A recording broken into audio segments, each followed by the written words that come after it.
মূলধন জাতীয় প্রাপ্তি বলতে কি বুঝি? মূলধন জাতীয় প্রাপ্তি বা ক্যাপিটাল রিসিপ্ট বলতে বোঝায় প্রতিষ্ঠানের দীর্ঘমেয়াদী প্রাপ্তি, যা অনেকটা স্থায়ী প্রকৃতির হয় এবং বড় অঙ্কের হয় এবং অনিয়মিত প্রাপ্তিসমূহকে মূলধন জাতীয় প্রাপ্তি বলে। যেমন এই যে মূলধন আনয়ন, ঋণ গ্রহণ, এইগুলি হচ্ছে এই মূলধন জাতীয় প্রাপ্তি। তো মূলধন জাতীয় প্রাপ্তির আরও কিছু যদি উদাহরণ লক্ষ্য করি তাহলে দেখতে পাই এই যে এইগুলি হচ্ছে মূলধন জাতীয় প্রাপ্তির উদাহরণ।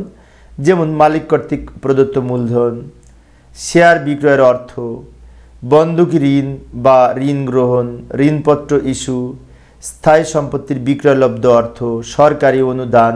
এছাড়াও রয়েছে বিনিয়োগ বিক্রয় হতে প্রাপ্তি, গৃহীত ঋণ, ব্যাংক ঋণ, আসবাবপত্র বা স্থায়ী সম্পদ বিক্রয়, যন্ত্রপাতি বিক্রয় হতে প্রাপ্তি। এই ধরনের অনিয়মিত প্রাপ্তিসমূহকে মূলধন জাতীয় প্রাপ্তি হিসাবে আখ্যায়িত করা হয়।